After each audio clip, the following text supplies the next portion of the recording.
Well, I don't know exactly how to explain the whys and whereofs and all this to make you to understand it right.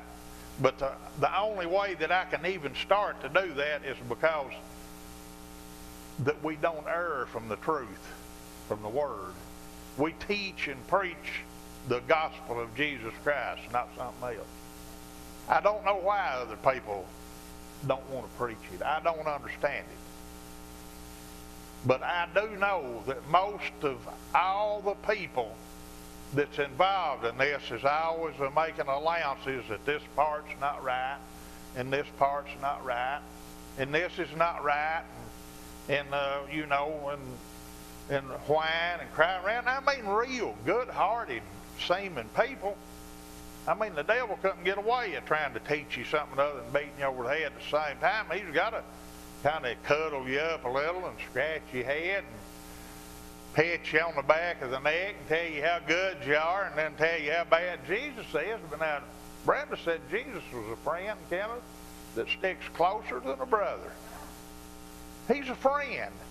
It behooved him that he would be made likened unto his brethren. He wanted to be like us. And he loved us, and he gave his life and shed his blood for us. Now, how could people talk against what he's done for us? I mean, and by grace, God spoke to me one time. I was praying and talking to God and about mercy. I never know. I mean, that covers a lot of ground. And God said, and that's all he said to me. He just said, mercy goes beyond the duty of obligation. And I mean, that blew my mind. I got thinking about that. Mercy goes beyond the duty of obligation. In other words, you can be obligated to somebody and be obligated to them pretty big, but it goes beyond that obligation. And God's full of mercy and truth, full of grace. And he's a friend. And he bought us and paid for us by his blood. And people's talking bad about it. I take that personal, Brenda. I do. I take it personal. I mean, I'm just saying this to try to build a little bit of what I'm going to say. I'm not going to stay up here too long, but God showed me visions before. I've seen things, supernatural things, and I mean, but that don't help me to help you, maybe.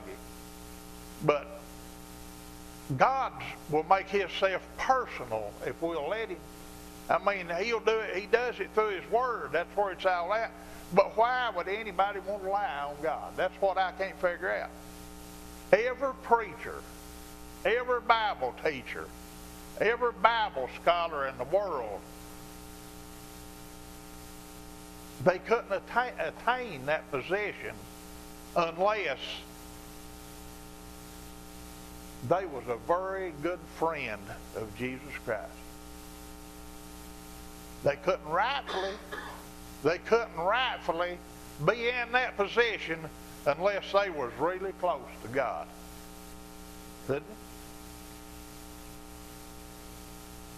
they? Nobody could be in the position that I'm standing up here in tonight and tell you the truth without being a friend of Jesus Christ. Nobody could have a position of helping other people without counting God to be their friend. Could they? Well, how would you talk bad about a friend? Brenda, he told me that I was his bride. He told me that in his word.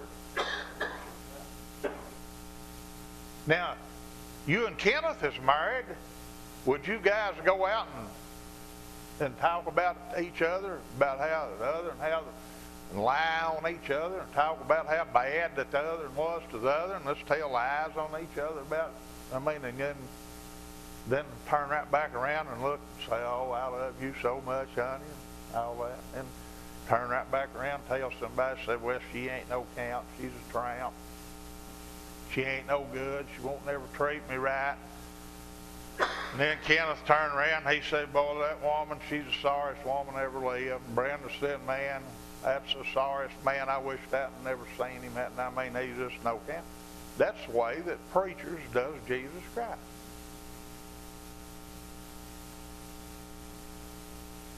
I don't understand it. He's a friend. He's a healer. He's a blesser. He's not a curser. He can't curse. I mean, he can't pronounce doom on nobody. I mean, that's serving him, he don't do that. He don't do his people that way.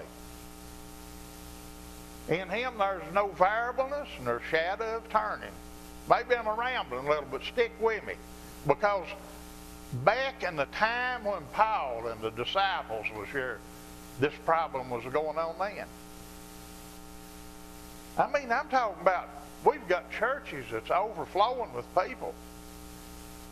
I wish that I won't do it. I don't thinking I'm going to. But it would be handier if I could call names. It would help me out. But I won't do that. But there's some humongously big churches, people that smiles all the time when they're talking.